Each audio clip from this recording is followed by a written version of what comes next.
Bienvenue à toi pour cette nouvelle leçon de calcul mental. C'est toujours la leçon Cal 6 calcul mental et nous en sommes à la partie numéro 6. Allons-y. La partie numéro 6 s'appelle calculer le complément à la dizaine supérieure. Je ne sais pas si c'est bien clair pour vous tout ça, donc on va voir le détail.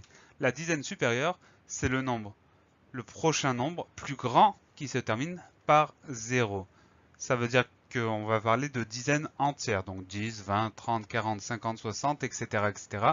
Tout ce qui se termine par un 0, c'est une dizaine entière.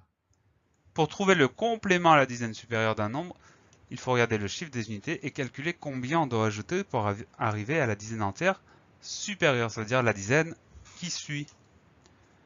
Quelques exemples pour bien comprendre. De 14, on va aller jusqu'à la dizaine supérieure, c'est-à-dire 20, parce que si on compte, en partant de 14, la prochaine dizaine entière, c'est 20. Dizaine entière, c'est-à-dire que ça se termine par un 0. Donc après 14, la prochaine dizaine entière, c'est 20. Et on nous demande, du coup, combien il faut pour aller de 14 jusqu'à 20. Donc 14 plus quelque chose égale 20. La réponse, c'est 6. 14 plus 6 égale 20. Ça y est, vous avez compris le principe, donc on y va. 326 plus quelque chose égale 330. La dizaine entière supérieure, c'est 330. Donc on part de 326 et on veut aller jusqu'à 330. Combien il manque? Il manque 4. Troisième exemple, 187 plus quelque chose égale 190. 3. Alors, pour retrouver ce résultat-là, on va s'appuyer sur les tables d'addition, parce que normalement on connaît ces tables d'addition par cœur, et les résultats viennent tout de suite. Ça veut dire que si je prends 14, je sais que pour compléter 14 jusqu'à la dizaine, c'est 6. 4 et 6, ça fait 10. Donc c'est logique, 14 plus 6 égale 20. 326 pour aller à 330.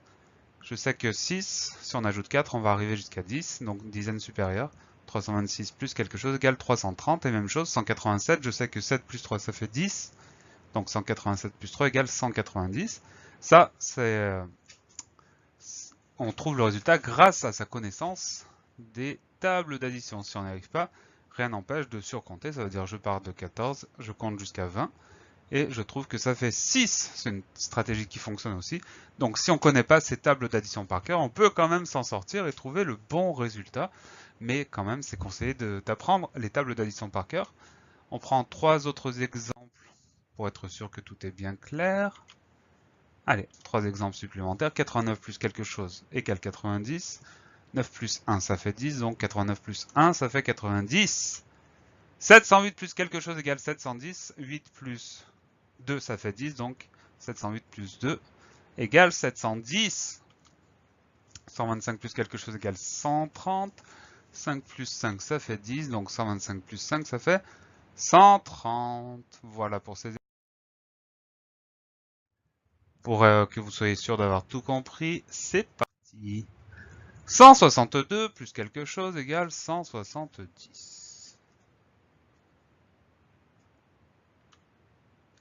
349 plus quelque chose égale 350. 205 plus quelque chose égale 210. 981 plus quelque chose égale 990.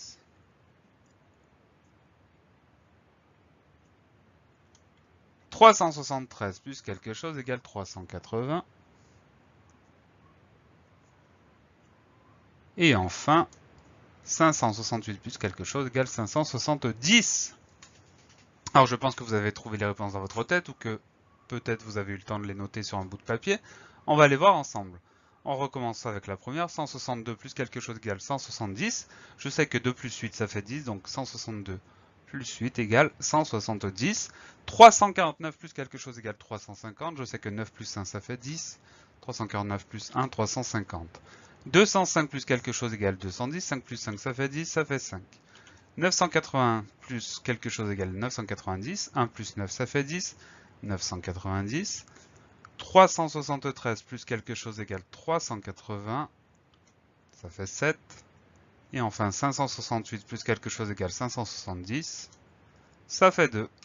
Voilà pour cette leçon. J'espère que tout est bien clair. Je vous donne rendez-vous très bientôt pour une nouvelle leçon. Et d'ici là, travaillez bien.